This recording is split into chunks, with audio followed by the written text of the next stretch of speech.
Hi there, my name's Amanda Giles, and I'm the owner of CrossFit Cortland and CFC Nutrition. Thank you so much for joining this nutrition talk about undereating.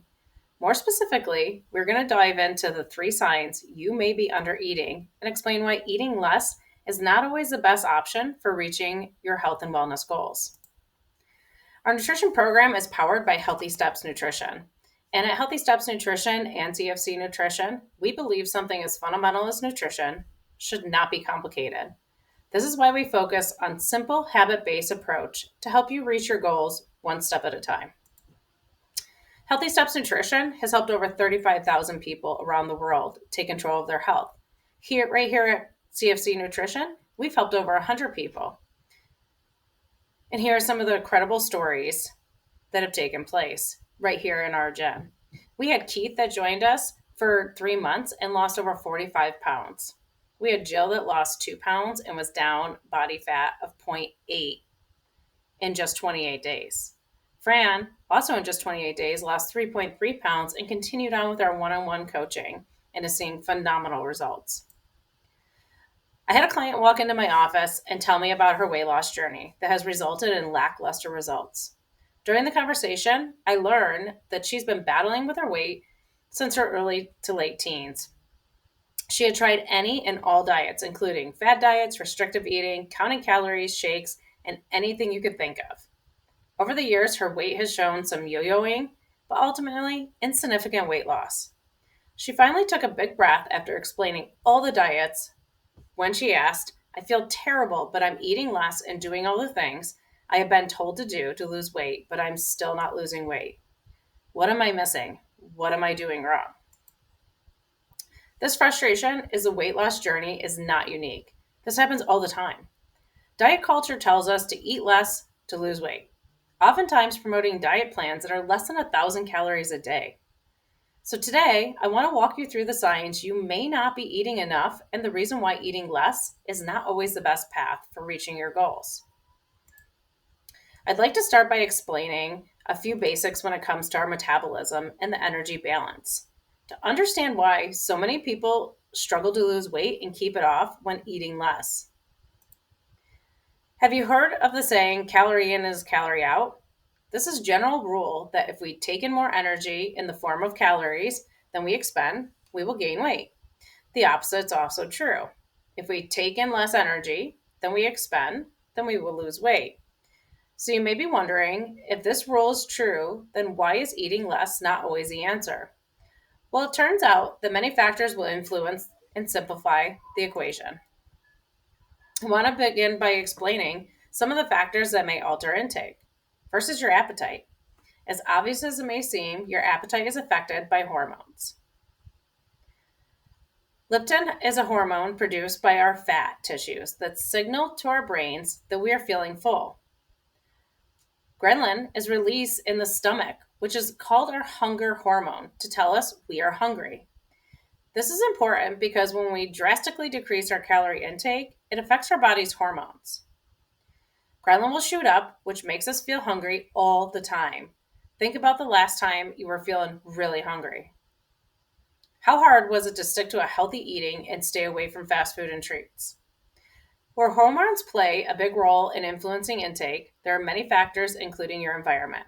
For example, studies show people consume more when eating with friends and family than when alone. In addition, plateability, the reward of the food we are eating, as well as the mindset, can influence intake. Next, let's talk briefly about a few factors that may influence the energy output. First, your BMR, or basal metabolic rate, is the estimated amount of calories your body needs when it rests to continue to basic needs of living. We also need to take into account the physical activity level, which includes our day-to-day movement, such as going to the grocery store, chasing the kids around, vacuuming the house, as well as our organized physical activities, such as running and doing a workout. Lastly, we take into account the thermic effect of food, or how much energy our body needs to break down the metabolism, the food we consume. All right, I've explained why the calories in and calorie out statement isn't as simple as it sounds. So now let's discuss 3 signs that you are under eating and talk about why it may not be the answer for you. Sign one, you're constantly hungry. You start eating less, and now all you can think about is the next time you get to eat. Haven't we all been there? This circles us back to those hormones we briefly discussed about. When you eat less, your body signals for an increased release in the ghrelin, making you feel super hungry. When you feel hungry, it can lead to increased portions, more frequent, sneaky handfuls of pantry snacks, and overconsuming sweets when we finally succumb to those cravings. This will all lead to the surplus of calories, which will prevent your body from losing weight. We should be eating an amount where we aren't feeling hungry. While a decrease in calories may sound like the result is always feeling hungry, choosing more whole food options that provide more volume into your meals and balancing your meals and snacks is a great way to combat that. One of the easiest ways to start balancing your meals is by reshaping your plate using the plate method.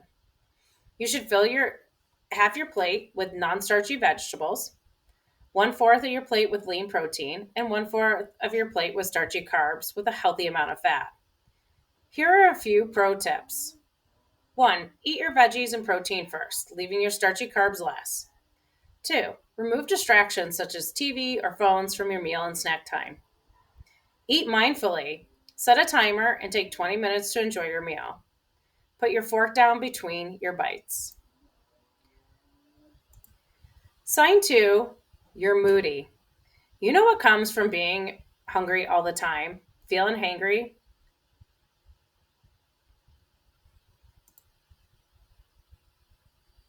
Did you know that January 2018, the word hangry was officially added to the Oxford English Dictionary? It is defined as bad temper or irritable as a result of hunger. So you started to eat significantly less. Your body is protesting by increasing the production of ghrelin, and now you may or may not be starting to unnecessarily fights with friends and family. This mood shift is a classic sign that you aren't eating the right amount to reach your goals. So, what happens that causes us to feel hungry? When we start to eat less, our blood sugar starts to drop. When our blood sugar starts to drop, it triggers a cascade of hormones, including increased cortisol and increased adrenaline. This happens as a way for your body to fix the low levels of necessary blood sugar, leaving us feeling more agitated. To stop this drop in blood sugar, consider eating smaller, more frequent meals or including balanced snacks between meal times.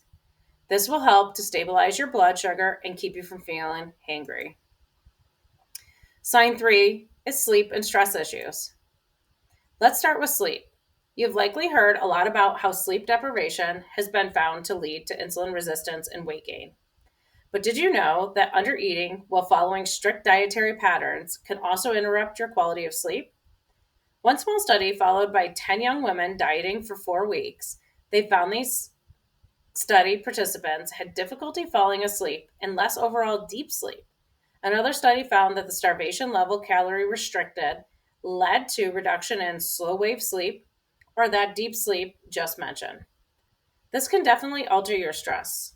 A large study of more than 2,500 Australian teens found that extreme dieting was not only associated with decreased quality sleep, but also high levels of depression and anxiety, which will alter another important hormone in our health and wellness journey. Let's talk about cortisol. Cortisol is often called the stress hormone because it is released in response to stress. Most of most of us have heard a lot about cortisol when it comes to inhibiting weight loss goals. If you are constantly limiting your intake, which leads to increased stress and lack of sleep, your body's cortisol is very likely to be elevated. Elevated cortisol levels will not only alter your metabolism, but will also cause water retention, which may maybe mask any fat loss occurring. If you have or experiencing mood shifts, constantly feeling of being hungry or sleep and stress issues, you may be eating too little. Now let's talk about why it's not always the answer. So what happens when we undereat and your body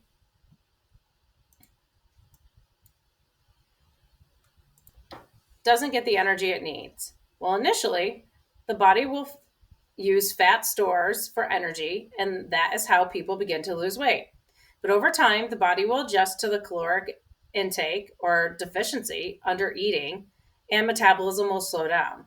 So the body isn't burning energy as efficiently. And then weight loss eventually stops because the metabolism has slowed down. It becomes extremely hard to maintain your weight eating anything more than a set number of calories your body is adjusted to. Additionally, it also becomes very, very difficult to lose weight, despite hard efforts at eating clean and exercising regularly. After hearing this, you may feel like losing weight is a hopeless cause, but alas, that is far from true. I encourage you to try and think about it this way. Rather than focusing on the results of weight loss, focus on the journey of building healthy habits. Rather than focusing on fewer calories, focus on eating more whole food options that provide fewer calories than processed food. Yes, processed foods are more convenient, but those whole foods provide way more vitamins, minerals, and volume. Rather than getting sucked into a fad diet and that seamlessly endless cycle of undereating, find a professional who can help guide you, help you build a plan, and help you keep accountable for reaching your goals. With all the information out there, we know this can feel overwhelming. To start building your foundation here at CFC Nutrition, we have helped many people take control of their health one habit at a time. Number one, add more whole foods into your diet. Start choosing whole food options and less processed foods, packed with sodium, fat, and sugar. A simple way to start this is by reshaping your plate with the plate method. Focus two is balance. When we say balance, we mean does every meal and snack consumed throughout the day contain a carb, a protein, and a fat? Pairing each meal and snacks with all three micronutrients will help you stay fuller longer. Limit the added sugar. The AHA recommends no more than 6 teaspoons for women and 9 for men in a day. The average person consumes over 150 pounds of sugar per year. That's 46 teaspoons per day. It's not surprising sugar is super addicting and feels hidden in almost every food product you find in a package. Now we like to take time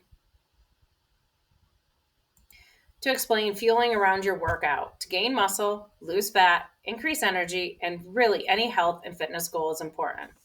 Aim to have a healthy carb and protein before and after your workout.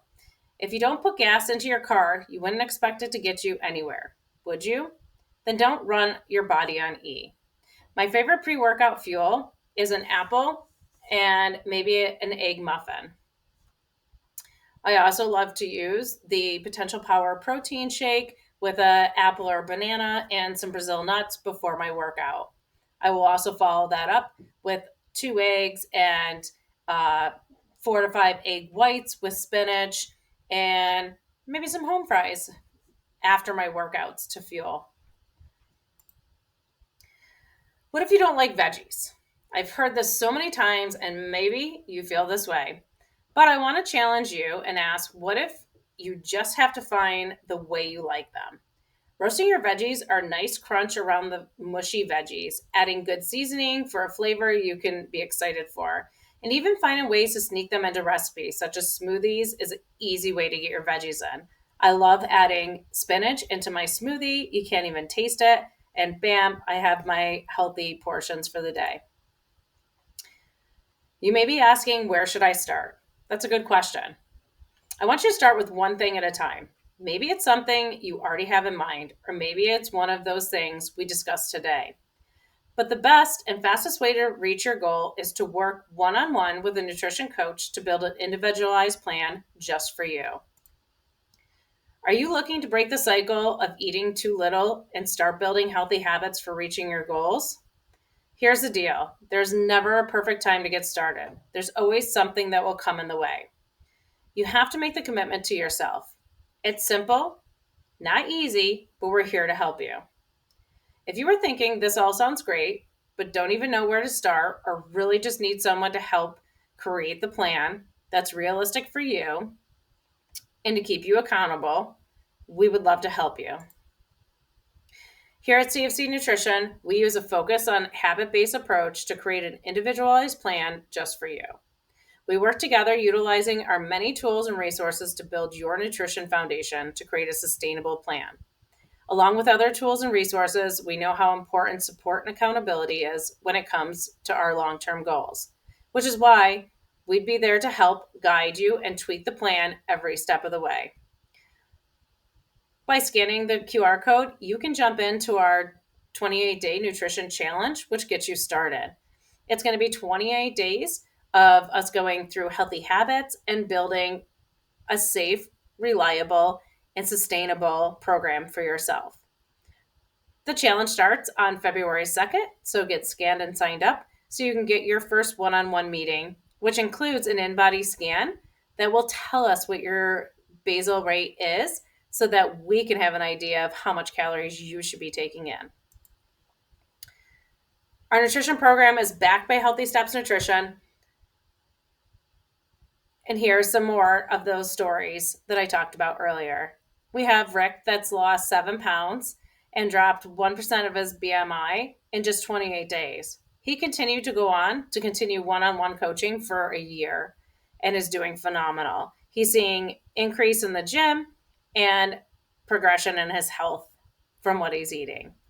We had Caitlin that lost 15 pounds during our 28 days, huge success in our 28-day program, and she was down over 14 inches overall.